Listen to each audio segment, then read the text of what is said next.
नमो नमः। श्रीमद् वाल्मीकि रामायणम अयोध्या कांडम चतुस्सप्ततितमः सर्गः। राम का कथन। ततः पुरुष सिंहानां वृता तां ते सुहद्गुणे शोचतामेव रजनी दुखेन व्यत्यवर्तत। शुभ चिंतक बंधु बांधवों और मंत्रिमंडल से घिरे हुए नर शार्दूल उन राजकुमारों की यह सारी रात सोच ही सोच में दुख पूर्वक व्यतीत हो गई। रजन्यां सुप्रभातायां भ्रातरस्ते सुहृद्वतः मंदाकिन्या हुतं जप्यं कृताराममुपागत गमन। प्रातः काल होने पर बंधु बांधवों सहित भरत आदि सभी भाइयों ने मंदाकिनी नदी पर जा स्नान, संध्या और यज्ञ आदि नित्य कर्म किए। तदनंतर वे सब राम के समीप लौट आए। तूष्णीं ते समुपासीना न किंचित किंचित ब्रवीत भरतस्तु सुहृन्मध्ये रामं वचनमब्रवीत। वे सबके सब चुपचाप बैठे थे, कोई किसी से कुछ बातचीत नहीं करता था। चारों ओर सन्नाटा छाया हुआ था कि इतने में शुभ चिंतकों के मध्य में विराजमान भरत जी ने श्री राम से कहा, संतिक्ता मामिका माता दत्तम राज्यम इदं मम तद्ददामि तवैवाहं भुक्ष्वा राज्यम अकंटकम। हे भाई, पूज्य पिताजी ने जो राज्य मेरी माता को दे उसे शांत किया था, वही राज्य माता ने मुझे प्रदान कर दिया है। आपका अपना होने के नाते वही राज्य मैं आपको अर्पण कर रहा हूं। अब आप इस निष्कंटक राज्य का उपभोग करो। गतिं खरा इवाश्वस्य ताक्षर्यस्यैव पतत्रिणः अनुगन्तुं न शक्तिर्मे गतिं तव महीपते।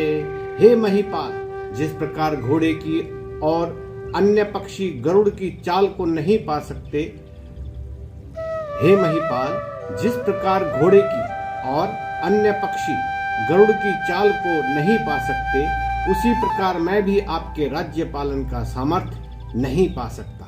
अर्थात जैसी राज्य शासन की योग्यता आप में है, वैसी मुझ में नहीं है। तस्य साधित त्वयं मन्तः नागरा विविधा जनः भरतस्य वचः श्रुत्वा रामं प्रत्युनुयाचतः। श्री राम से भरत जी की हुई प्रार्थना को सुनकर भिन्न भिन्न वर्गों के नगर निवासियों ने साधु, बहुत सुंदर कहकर भरत की बात का अनुमोदन किया। तमेवं दुःखितं प्रेक्ष्य विलपन्तं यशस्विनं रामः कृतात्मा भरतं समाश्वासयदात्मवान्। यशस्वी भरत को दुखी और विलाप करते हुए देख शुद्धांतकरण व्रती राम उन्हें सांत्वना देते हुए बोले, नात्मनः काम कारोस्ति पुरुषोऽयम् अनीश्वरः इतरश्चैनम कृतान्तः परिकर्षति। हे भरत, अपने सुख दुख भोग के लिए मनुष्य स्वतंत्र नहीं है, यह पुरुष परतंत्र है। कर्मों का यथा योग्य फल देने के लिए परमात्मा इसे इधर से उधर खींचता हुआ नाना नाच नचाया करता है। सर्वे क्षयांत निचयः पतनान्ता समुच्चयः संयोगा विप्रयोगान्ता मरणान्तं च जीवितम। सभी संग्रहित वस्तुओं का नाश अवश्यंभावी है, उन्नतिशील जीव का पतन भी अपरिहार्य है, संयोग का अंत वियोग है, जीवन के पश्चात मृत्यु भी निश्चित है। यथा फलानां पक्वानां नान्यत्र पतनाभयं नान्यत्र पतनाभयम् एवं नरस्य जातस्य नान्यत्र मरणात् भयम्। जिसे जैसे पके हुए फलों को पतन के अतिरिक्त और कोई भय नहीं है, ठीक उसी प्रकार उत्पन्न हुए मनुष्य के लिए मरने के सिवाय और कोई भय नहीं है। यथागारं दृढस्थूढं जीर्णं भूत्वा वसीदते तथैव सीदन्ति नरा जरा मृत्यु वंशगतः। जैसे दृढ़ खंबे वाला ग्रह स्तंभ के जीर्ण होने पर धराशायी हो जाता है, उसी प्रकार मनुष्य भी जरा और मृत्यु के आक्रमण से नष्ट हो जाता है। अत्येति रजनीयातु साना प्रतिनिवर्तते यात्यैव यमुना पूर्णा समुद्रम उदकालु काकुलम। जो रात्रि व्यतीत हो गई वह पुनः लौटकर नहीं आती। यमुना का जो जल एक बार समुद्र में चला गया वह फिर यमुना में वापस नहीं आता। अहोरात्राणि गच्छन्ति सर्वेषां प्राणिनामिह आयुष्ये शपयन्तत्याशु ग्रीष्मे जलम इवांशवः। दिन और रात प्राणियों की आयु को उसी प्रकार कम करते जाते हैं जिस प्रकार ग्रीष्म काल में सूर्य की किरणें जल को सुखा देती हैं। आत्मानम् अनुशोच त्वं किमन्यम् अनुशोचसि आयुस्ते हीयते यस्य स्थितस्य गतस्य च। हे भरत, तुम अपने लिए आत्मोद्धार के लिए चिंता करो, दूसरे के लिए क्यों चिंतित होते हो? चाहे जंगम हो अथवा स्थावर, आयु तो सभी की क्षीण हो रही है। सहैव मृत्यु व्रजति सहैव मृत्युर्व्रजति सह मृत्युर्निषेदते गत्वा सुदीर्घमध्वानं सह मृत्यु निवर्तते। मृत्यु मनुष्य के साथ ही चलती है, साथ ही बैठती है, बहुत दूर जाकर फिर साथ ही लौट आती है। गात्रेषु वलयः प्राप्तः श्वेताश्चैव शिरोरुहाः जरया पुरुषो जीर्णः किम हे कृपा प्रभावयेत्। जब शरीर में झुर्रियां पड़ गई, सिर के बाल श्वेत हो गए और मनुष्य जरा से जर्जरित हो गया, तब वह किस बलबूते पर दूसरों पर प्रभुता जमा सकता है। नंदन्त्योदित आदित्य नंद्यस्तमिते रवौ आत्मनो नावबुध्यन्ते मनुष्या जीवितक्षयम्। मनुष्य सूर्योदय और सूर्यास्त होने पर आनंदित एवं हर्षित होते हैं, परंतु उनकी आयु प्रतिक्षण घट रही है, इस तथ्य को वे अनुभव नहीं करते। हृष्यन्त्या ऋतुमुखं दृष्ट्वा नवं नवमिहागतम् ऋतूनां परिवर्तेन प्राणिनां प्राण संशयः। नई नई ऋतुओं के आगमन को देखकर मनुष्य प्रसन्नता प्रकट करता है, परंतु इन ऋतुओं के परिवर्तन से प्राणियों के प्राण क्षीण हो रहे हैं। यथा काष्ठं च समेयातां महार्णवे समेत्या च व्यपेयातां कालमासाद्य कंचन एवं भार्याश्च पुत्राश्च ज्ञातश्च धनानि च समेत्या व्यवधावन्ति ध्रुवो हेषां विना भवः। जैसे महासमुद्र में लहरों के द्वारा एक काष्ठ दूसरे काष्ठ से मिल जाता है और फिर समय पाकर अलग अलग हो जाते हैं, वैसे ही स्त्री पुत्र भाई बंधु धन संपत्ति समय से प्राप्त होते हैं, फिर इनका वियोग भी हो जाता है, क्योंकि इनका वियोग होना निश्चित है। नात्र कश्चित् यथा भावं प्राणी समभिवर्तते तेन तस्मिन् सामर्थ्यं प्रेतस्यात्य नुशोचतः।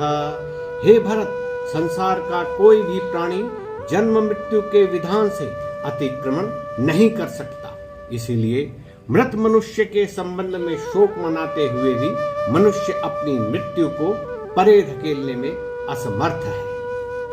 यथा हि सार्थं गच्छन्तं ब्रूयात् कश्चित् पथि स्थितः अहमप्यागमिष्यामि पृष्ठतो भवतामिति। एवं पूर्वैर्गतो मार्गः पितृपैतामहो ध्रुवः तमापन्नः कथं शोचेत् यस्य नास्ति व्यतिक्रमः। जिस प्रकार मार्ग में जाते हुए यात्री दल को कोई मार्ग में बैठा हुआ मनुष्य कहे कि मैं भी तुम्हारे पीछे पीछे आता हूँ, उसी प्रकार पहले जाने वाले पितामह आदि जिस मार्ग से गए हैं उसी से हम सबको जाना है। अतः इस अपरिहार्य गति के लिए शोक करने से क्या लाभ।